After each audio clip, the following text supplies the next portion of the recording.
Bom dia, Sra. Eurodeputada. Muito gosto. Faça o favor. Antes de passarmos às perguntas, sei que têm ideias que gostariam de nos transmitir em duas intervenções iniciais. Faça o favor, Sra. Deputada. Muito obrigada. Eu já estou aqui há um bocadinho, portanto já tive a oportunidade de ouvir a excelente intervenção da Sra. Secretária de Estado e o excelente painel anterior, ver como a reflexão vai avançada. Foi muito provocadora e eu até teria ainda perguntas mais provocadoras para fazer sobre a capacidade do direito de responder a esta vida acelerada que é a evolução tecnológica. Também eu tinha e não tivemos tempo. Pensando no tempo que demora a aprovar uma diretiva, a transpô-la e a chegar com ela a direito aplicável, não é? Mas eu queria começar por justificar porque é que estamos aqui, duas eurodeputadas, a discutir política de saúde que nem é uma política europeia. Parece estranho, não é? E eu queria começar por vos dizer que a minha impressão sobre a entrada da política de saúde na cena europeia, que parecia uma coisa distante aqui há uns anos, e não é preciso serem muitos anos, mas que eu acho que se vai acelerar rapidamente, sem alterar os tratados, porque os Estados-membros precisam, querem e até vão agradecer. E em diferentes planos. O último é este que estamos aqui a tratar, mas não será o único, começando pela investigação, e na verdade o tema da investigação do cancro foi um dos grandes temas discutidos durante a campanha eleitoral e é uma das grandes prioridades para o Parlamento e naturalmente para a Comissão neste mandato. E não é o único em termos de investigação na saúde. O tema da transparência do preço dos medicamentos, que é um tema crucial para a sustentabilidade dos serviços e sistemas de saúde, como é que podemos promover o controle do crescimento e da despesa com medicamentos sem naturalmente prejudicar a inovação, e é um tema que vai subir para o nível europeu. E, por último, o tema que estamos a trazer aqui à discussão, que é o tema da digitalização e, em especial, o tema da inteligência artificial. Eu queria começar por dar alguns exemplos, mas acho que já não é preciso, porque já foram aqui dados a propósito de outras situações. De que é que estamos a falar? Pois estamos a falar de diagnósticos feitos sem intervenção humana. Estamos a falar de projetos concretos, inclusive para a detecção do cancro. Estamos a falar de sistemas de monitorização e atendimento a doentes que já tiveram um AVC, o Projeto Vigo, que está a ser desenvolvido a nível europeu por uma comunidade de investigação, de inovação, o KIC, como se chama na gíria comunitária, o KIC Saúde, que é financiado, que é inovação feita a nível europeu. Estamos a falar também, e eu gosto sempre de começar pela prata da casa, mas comecei ao contrário, porque eu acho que nós fomos pioneiros em Portugal, e falo agora com o conhecimento de causa, porque tenho oportunidade de, nesta situação, comparar com outros países, em promover a parceria, o casamento entre as nossas instituições públicas e a nossa comunidade científica para usar inteligência artificial para melhorar os serviços públicos, incluindo os serviços de saúde, e, portanto, falo na detecção do cancro de pele à distância, um projeto que vai começar agora, na prevenção da prescrição excessiva de antibióticos, um projeto já em desenvolvimento pela SPMS, ou na melhor organização das urgências, ou até em outros projetos que não são SPMS, como a prevenção do vício do jogo online, neste caso, o que pode ser uma questão de saúde pública, um projeto que está a ser desenvolvido pelo Turismo de Portugal, também com uma das nossas universidades, ou na detecção ou na melhor gestão da segurança alimentar, para entrar também noutro projeto, neste caso com a ASAI, que também tem impacto na saúde. Portanto, nós estamos estamos muito bem, estamos a partir de baixo para cima, ou seja, estamos a experimentar, a prototipar, a trabalhar com a comunidade científica, a usar a informação. Porque, no final do dia, é de informação, é de dados que estamos a falar. E a minha questão seguinte, eu vou parar agora, é como organizamos esta informação também a nível europeu. Como saímos dos 28 Estados-membros, onde a informação não basta nem para a investigação, nem para produzir algoritmos, nem para prototipar novos serviços ou novos produtos, como é que passamos do nível nacional para o nível europeu na organização dos dados? Deixarei isso para a minha questão seguinte. Sra. Deputada Sara Cera, deixa. Desde já, muito bom dia. Agradecer o convite para aqui estar presente, cumprimentar a Sra. Secretária de Estado e as demais entidades e todos os aqui presentes.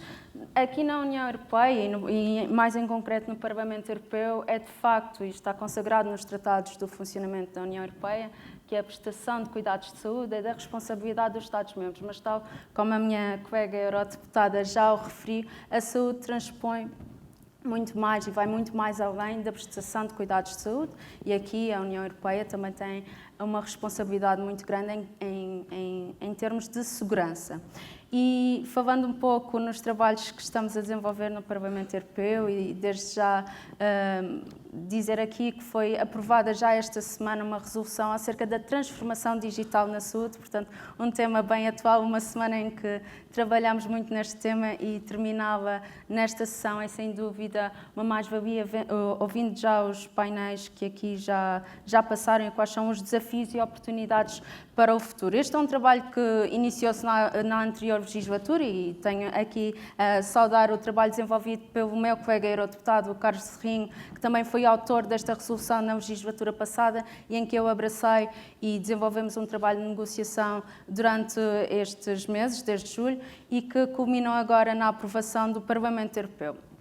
E aqui nós instamos a Comissão Europeia para regular acerca desta transição digital e como capacitar os Estados-membros a ficarem mais preparados para atravessar esta transição digital, quais são os desafios que aqui se põem. Já aqui falamos de dados e da importância que esses dados têm em transformar-se em informação de qualidade, mas aqui os dados são a nossa matéria-prima, que aqui já foi falado, o nosso petróleo, gostei muito dessa expressão, mas é necessário também dizer que dados em saúde são sensíveis e aqui é necessário salvaguardar esta proteção, esta segurança, como é que são armazenados os dados, de forma a garantir a confidencialidade e garantir também que existe o consentimento informado de como são utilizados estes dados. Desde já não vou para as questões éticas que já aqui foram faladas brevemente no anterior painel, mas esta é uma questão que é da competência da União Europeia salvaguardar a segurança dos seus cidadãos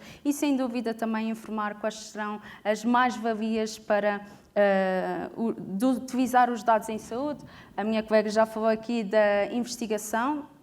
E os dados são, sem dúvidas, como investigadora e médica, sei que os dados são, sem dúvida, a matéria-prima também para trabalhos de investigação, para a inovação e como poderemos capacitar melhor os sistemas de saúde para tornarem-se mais resilientes, mais sustentáveis e de que forma poderão ultrapassar e proporcionar uma medicina mais dirigida, mais focada, trabalhando não apenas na prevenção, mas diagnósticos mais atempados, mais precoces e também mais dirigidos e tratamento personalizado. Portanto, isso são tudo questões que estão aqui salvaguardadas nesta resolução, que é a posição do Parlamento Europeu, mas aqui levantam-se também outros desafios. Aliás, é um processo negocial e também uma experiência nova estar a trabalhar com as diferentes posições políticas, mas também as diferentes posições dos Estados-membros. Já aqui falamos e Portugal está na linha da frente nestas componentes. Aliás, já foi e aliás, tema de exemplo em termos internacionais e nos trabalhos do Parlamento. Portugal é sempre citado como uma referência nesta área, mas é preciso fazer mais, é preciso ser mais ambiciosos e aqui também é preciso salvaguardar como é que esta transformação poderá capacitar então os sistemas de saúde. Muito obrigado. Sra. Deputada Maria Manuela Leitão Marques, a senhora foi Ministra da Presidência e antes tinha sido Secretária de Estado, tem um enorme conhecimento e muitíssima experiência em matéria de reforma administrativa. Eu perguntava-lhe, antes de irmos para os dados, gostava de lhe perguntar se, na sua opinião, o Estado português e cada um dos Estados-membros, mas em particular o Estado português, deveria ter sempre mais investimento em matéria de implementação da transição digital na prática, nomeadamente por entidades como os serviços partilhados do Ministério da Saúde, ou se, à medida que as coisas vão evoluindo, o investimento do Estado pode ir sendo diminuído? Eu acho que para se obter ganhos de eficiência, e não apenas ganhos de eficiência, também ganhos na qualidade dos serviços prestados, capacitando os cidadãos e as cidadãs, como a senhora Secretária de Estado teve a oportunidade de referir, e os profissionais, e eu vou já a esse ponto, porque penso que é um ponto crucial, é preciso investir. É preciso investir nas pessoas, é preciso investir, com certeza, também em máquinas, mas é preciso capacitar as pessoas. E quando capacitar as pessoas, não é apenas capacitar os técnicos, mas esses também. É preciso também capacitar as cidadãs e os cidadãos, porque já foi aqui dito que a questão da confiança é fundamental. E é fundamental garantir a confiança nestas novas tecnologias sob pena da sua rejeição. Nós lá, enfim, em algumas discussões no Parlamento Europeu, fala-se na digital saturation, quer dizer, os cidadãos, a ideia do digital by default é uma ideia que está a começar a passar de moda. O digital, a inteligência artificial, os robôs, as automatizações, já têm que fazer pela vida, ou seja, já têm que fazer alguma coisa para ganhar a confiança daqueles a quem estão associados na prestação de serviços. Daí que seja necessário continuar a fazer o investimento nas pessoas e nos serviços. Nas pessoas, mas é preciso capacitar as pessoas e os serviços, com a ajuda de fundos europeus, naturalmente, e a Europa está muito preocupada com essa upskilling and reskilling, com essa capacitação dos profissionais e das pessoas. Para lhe dar agora um exemplo, a presidência finlandesa acabou de anunciar esta semana, foi mesmo esta semana, que um programa que tinha para democratizar o conhecimento sobre a inteligência artificial, é um programa online, ia ser disponibilizado a nível europeu. Vai ser apresentado no Parlamento, acho que em janeiro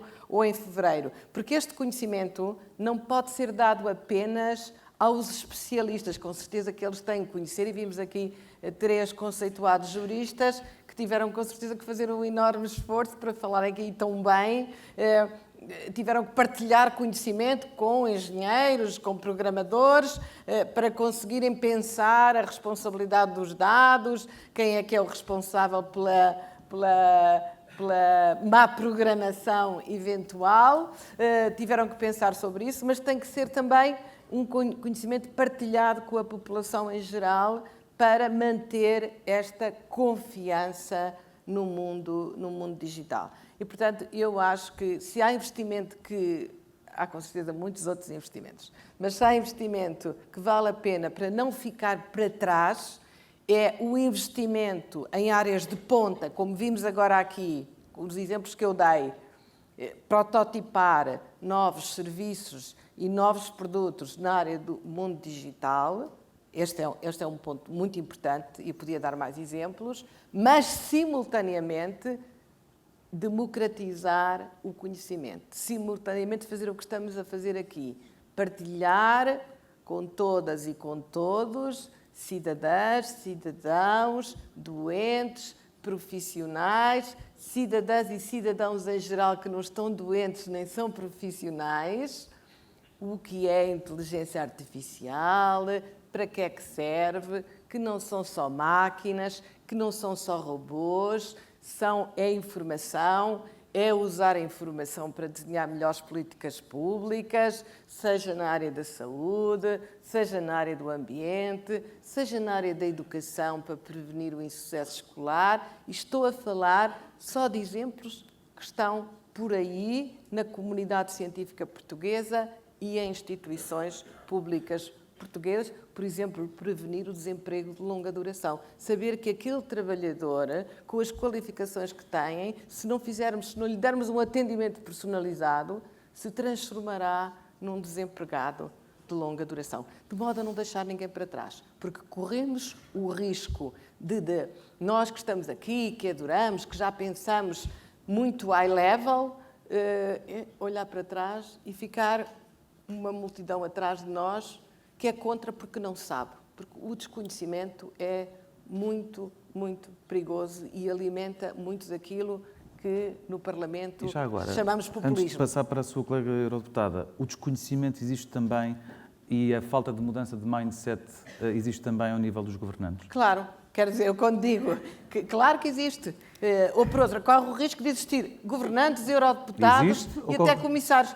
Não sei, porque não Mas do seu fiz uma conhecimento, avaliação do do seu conhecimento, com não a fiz uma experiência avaliação. toda que tem. Mas eu procurei muitas vezes transmitir de forma simples para as minhas colegas e os meus colegas, quando estava no Conselho de Ministros, partilhar o conhecimento da área digital. E foi sentindo resistências porque à transição? hoje é como saber ler e escrever. Ouça, não, isso não lhe vou dizer que senti. Mas hoje é como saber ler e escrever. Nós todos os dias, não direi todos os dias, mas com grande frequência, seja em que áreas estivermos do governo, da segurança, da justiça, da saúde, naturalmente da ciência, mal era se não fosse assim, da educação, em todas as, da presidência, da igualdade, por exemplo. Eu tinha um programa, e existe um programa Engenheiras por um Dia, que é atrair raparigas para as áreas tecnológicas, porque há um grande desequilíbrio.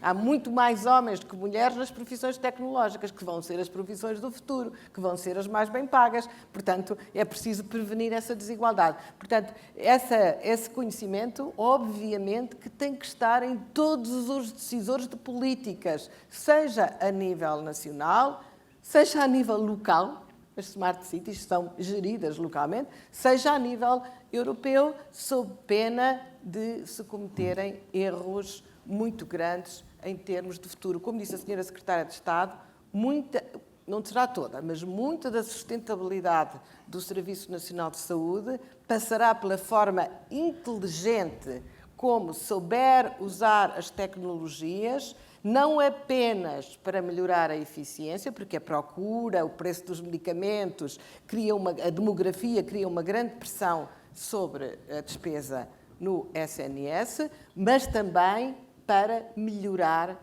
a qualidade do serviço prestado, porque a inteligência artificial e os dados sabem o que é que permitem? Dar-lhe um serviço personalizado.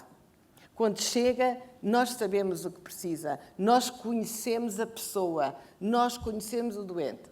Vamos ter aqui depois os riscos dos dados, mas e são isso muito é outra grandes, questão. porque o Regulamento Geral de Proteção de Dados, por exemplo, em grande parte não está a ser implementado pelo Estado português, que se auto-isentou durante, se não estou a erro, 3 anos. Não se auto-isentou, que a Assembleia não o permitiu e nunca se auto-isentaria. Era apenas uma questão de pagamento de multas. Quer dizer, o Estado paga a si próprio, não é? É um processo longo, burocrático, do Estado pagar a si próprio. Nunca ficaria isento de cumprir o regulamento. Ontem discutimos no Parlamento Europeu se o regulamento é um entrave à inovação ou não. Foi uma discussão muito aberta, posso partilhar o estudo que investigadores independentes fizeram, não foi conclusivo, quer dizer, há prós, há fatores a que o regulamento favorece e há outros que não favorece, onde precisa de ser afinado, porque o regulamento tem uma isenção para os investigadores. Mas já lá vamos. Doutora Sara Cerdas, participou ativamente e com um papel determinante na resolução da TEC, que já se falou, e defende uma profunda transformação digital dos sistemas, nomeadamente dos de saúde. Quão profunda, com que rapidez é que é necessário e com que posições da parte dos decisores, que é absolutamente decisores nacionais e europeus, de forma a que possa ser implementado? Bom, esta posição, esta resolução é a posição do Parlamento Europeu. Quão rápida nós já estamos a passar por esta transformação digital. Esta transformação digital, sem dúvida, passa pela saúde e isso é algo que está a acontecer. Portanto, é algo que está a acontecer, é a posição do Parlamento Europeu, em que temos vários desafios. A União Europeia vive vários desafios do ponto de vista de saúde. Temos uma população a viver mais, com reduzidas taxas de natalidade e temos que ter aqui uma medicina. Os cidadãos cada vez estão mais exigentes quanto à sua gestão da saúde. Portanto, cada vez mais pedem sistemas que giram a sua saúde e bem-estar, e não apenas de gestão de doenças. Portanto, foi neste sentido que esta resolução aparece. Também, cada vez mais, estamos a falar de saúde e bem-estar. Aliás, já vários Estados-membros integram isso nas suas políticas, Portugal também. E então aqui é interessante perceber quais são as oportunidades que esta transformação irá passar, quais as competências dos Estados-membros e também das instituições europeias, qual o papel que têm nesta transformação. Aqui, sem dúvida, temos que falar de investimento. São precisos recursos. São precisos recursos, não apenas recursos físicos, mas também recursos em termos de garantir a formação e educação de todos os intervenientes no sistema para estarem capacitados a lidar com esta transformação digital. Portanto, mas quer dar-me exemplos concretos de coisas que deveriam ser transformadas rapidamente e que são mais prementes do que outras? Eu vou-lhe dar a perspectiva do utilizador, do cidadão, de perceber a que tipo de dados é que tem acesso, conseguir perceber a informação, não sendo ele um profissional de saúde, e como é que pode tomar as melhores decisões nessa matéria. Portanto, aqui estamos a falar de literacia em saúde, em concreto, combater um pouco, e a transformação digital tem o potencial enorme de combater a desinformação e as chamadas fake news, que existem muitas em termos de saúde. Aliás, nós os médicos, agora, quando estamos no consultório, já não vimos com alguém que vem com dúvidas acerca do seu bem-estar, ele já vem com os próprios diagnósticos e propostas terapêuticas. E isto é uma dualidade difícil de gerir num consultório que cada vez tem uma carga de trabalhos importante, de estar aqui a fazer parece o debate contra o Dr. Google, porque a maior parte das pessoas põem os seus sinais e sintomas no Google, a maior parte das vezes vem uma neoplasia, portanto acham todos, vêm ao consultório com uma neoplasia e por vezes, a maior parte das vezes não é, felizmente. Portanto, isto também é uma questão importante, a informação e literacia para a saúde, que é algo que também tem vindo a ser trabalhada por Portugal em concreto e o Serviço Nacional de Saúde. Em termos de profissionais de saúde e de todos cuidadores de saúde também, é necessário também capacitá-los para estas novas tecnologias que irão auxiliar, sem dúvida, e complementar o seu trabalho, e aqui é importante garantir que os profissionais recebem a formação adequada. Obviamente, nós estamos a falar de profissionais com uma grande margem geracional, existem os mais novos podem ter facilidades em termos de questões digitais e não podemos deixar ninguém para trás, e aqui também em termos de idades dos profissionais de saúde e a sua formação, ser uma formação dirigida de forma a combater o chamado tecnostress, que já está a ser investigado e muito nos países nórdicos, de que forma o tecnostress está a contribuir para a saúde ou a doença mental dos profissionais de saúde. Já é uma das grandes atenções que temos que tomar, não é? Temos cada vez um consultório mais tecnológico, mas também é preciso percebermos como utilizar da melhor maneira estas ferramentas enquanto profissionais de saúde. Também depois temos os outros elos do sistema que terão de estar da melhor maneira preparados de forma a garantir a eficiência e a sustentabilidade deste novo paradigma, porque nós o que aqui e o que a União Europeia quer é transformar estes sistemas de saúde para estarem mais direcionados para a gestão da saúde e do bem-estar, mas é preciso aqui capacitar todos os intervenientes, aqui é preciso uma boa governação e um compromisso a todos os níveis, do local ao europeu, passando pelo regional e nacional, porque nós o que vemos agora é que temos Estados-membros que estão muito desiguais em termos desta transformação digital. Portanto, trabalhar, de certa forma, esta coesão, e aqui os fundos europeus são, sem dúvida, importantes para esta matéria. Sra. Deputada Maria Manuel Marques, para terminarmos, porque já vamos avançados no nosso tempo, deveria haver uma uniformização imposta pela União Europeia nestas matérias? Deve haver e já há. Por exemplo, há bocado a senhora... Penso que as duas referiram a Diretiva Europeia sobre a responsabilidade pelos defeitos do produto, que já é muito antiga, que agora terá que ser adaptada a esta nova realidade. É uma Diretiva Europeia, é uma área de uniformização que tem que... É daquelas áreas onde, obviamente, tem que ser a nível europeu. Apesar da não deve ser a nível pela gestão da nacional. saúde, Mas há uma outra área, eu Estado-membro. gostava de deixar essa provocação, há uma outra área que eu acho que temos que passar a nível europeu, que é a recolha e a análise dos dados. Nós estamos a fazê-lo por 28 Estados-membros. Por exemplo, para as doenças raras, penso que foi dos primeiros casos em que a recolha já foi feita a nível europeu, foi um projeto europeu de tratamento dos dados das doenças raras e eu acho que vamos caminhar para aí e os dois novos comissários, a Comissária da Saúde e o Comissário, ele próprio diz, o Comissário dos Dados, o Comissário Breton, o Comissário francês, nos seus discursos e nas suas audições deixaram a ideia de uma infraestrutura europeia de dados, onde os dados possam ser recolhidos, onde os dados terão que ser interoperáveis, depois entraríamos aqui na discussão dos estándares, mas isso é uma discussão muito técnica que não quero agora trazer para aqui, mas eu penso que é um grande desafio da União, até face aos seus concorrentes no mundo global, a China e os Estados Unidos, e como é que a União Europeia vai ser aqui diferente na recolha, no uso e na proteção desses dados, levar-nos à discussão anterior do Regulamento Geral de Proteção de Dados, onde já a União marcou a sua diferença, da responsabilidade, de como vamos gerir a responsabilidade e da ética. Eu sei, Sr. Professor, que é soft law, mas é um soft law. O soft law tem aquela grande vantagem, é que vai mais depressa do que o hard law.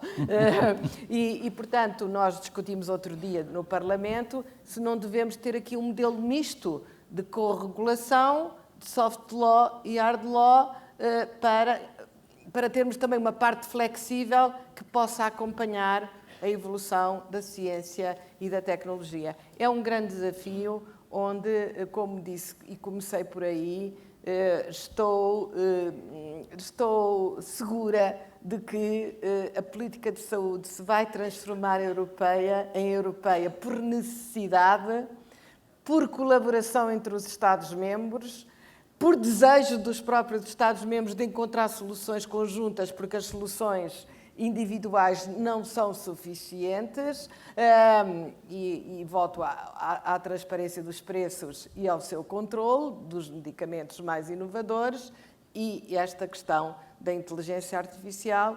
E termino, olhemos para daqui a 100 dias, foi a promessa da Presidente da Comissão Europeia que apresentará um quadro regulatório, não é uma proposta de regulamento, não é uma proposta de diretiva, é o quadro no qual trabalharemos a regulamentação da inteligência artificial. 100 dias terminam em março, dependendo da contagem dos dias úteis ou não. Portanto, não vou dizer o dia, mas lá para o fim de março estaremos seguramente alguns de nós a devorar o resultado desse quadro, da produção com esse quadro. Sra. Deputada Maria Manuel Leitão Marques. Peço desculpa, teríamos muito mais coisas para discutir, mas com certeza o tempo não dá para esta iniciativa da SPMS, que aproveito para saudar, é muito bom vir de Bruxelas ontem e estar aqui num organismo, numa entidade pública portuguesa a discutir, devo dizer-vos, tenho esta oportunidade e sou testemunha, a discutir ao mais alto nível e com a qualidade, não estou a dizer da minha, mas das intervenções que tive oportunidade de aqui ouvir e que alinham pela reflexão mais avançada que tenho tido o gosto e também a oportunidade de partilhar no Parlamento Europeu. Muito obrigado. Muito bom dia. Obrigada.